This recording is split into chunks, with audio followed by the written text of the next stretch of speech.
Got a few notes here. So when Ted called me a few weeks ago about speaking on stewardship, I told him I'm happy to oblige. And I've talked about a lot of things, but stewardship is not something that I have ever really talked about before. So I spoke to the 8 o'clock service. That was the first. So you're round number 2. Quick story. Yesterday, sitting around with the family, sitting around with my wife and older son, and we're watching some of the football games, and I start trying to prepare some of my thoughts and talking points for today. And my son realizes that I'm not paying attention to the game. He said, "What are you doing?" I said, "Well, I gotta speak to all 4 services in stewardship tomorrow." He goes, "Well, Dad, that's easy. Let me show you how it's done."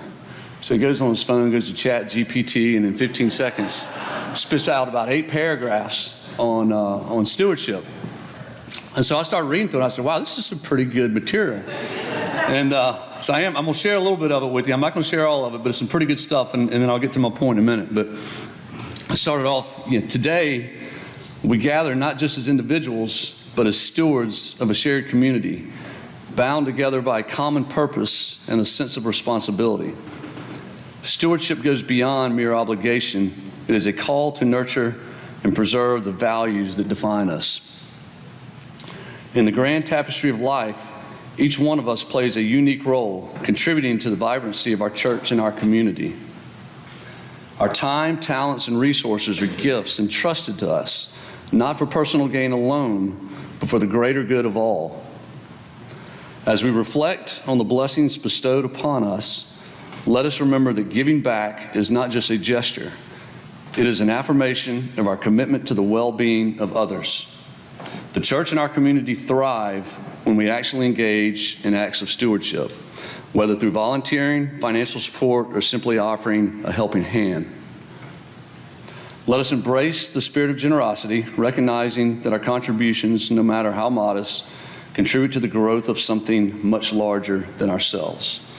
So, and there's 4 or 5 more paragraphs. I'm not going to keep going, but I was like, wow, this is some pretty good stuff. The reason why I share that is it did resonate very well certainly with my wife and I.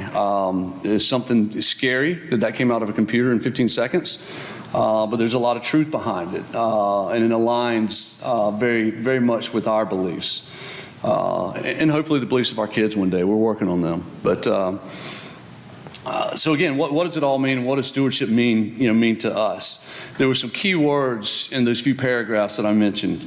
Key words like giving back, blessings, commitment to others, sense of responsibility, and purpose. And so my wife and I, and we sit down a couple times a year, certainly during this time of year, when you're kind of in the season of giving, you also need to start thinking about your pledge and your annual commitment to the church and community. But for us, it is more than just giving. It is giving back. The way we see things is we feel that we've been very blessed. As I said to the service earlier this morning, I'm just blessed to be alive. For some of you that knew me growing up, some of the crazy things that I did, I'm just lucky to be here. And I know a few in here were with me, and you're lucky to be here.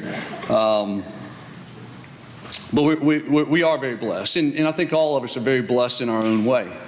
And we're here for a reason. We have a purpose, and that purpose is to serve others. That purpose is for the benefit of others.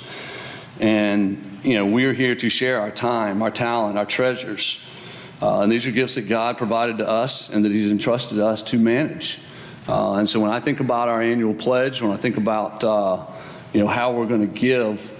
We look at it not as if it's our money, but it is God's money. He has entrusted us to spend that money wisely. On top of that, it feels good. It really does feel good. It's the right thing to do. It's a way of helping others, and you feel good doing it. One thing that we always try to do is challenge ourselves a little bit. If it's an amount that's very easy, that you can easily cut that check, then perhaps it's not enough, right? Challenge yourself to where there's a little bit of sting sometimes. Challenge yourself to where there's a little bit of pain. That old saying, no pain, no gain, and it applies in this situation too. And I can assure you that on the back end, the rewards are there, the benefits are there, and you will feel really, really good about it. So I said to them earlier, I'm not trying to get up here and take the job of the experts, not trying to preach. But we are in that season of giving. As you think about stewardship, think about where you are, your purpose in life, how you can serve others, how you can serve this church, how you can serve this community. Really, hopefully some of those key points that I talked about in terms of giving back, commitment to others, really think hard about that as you're thinking about your annual pledge for next year. Thank you.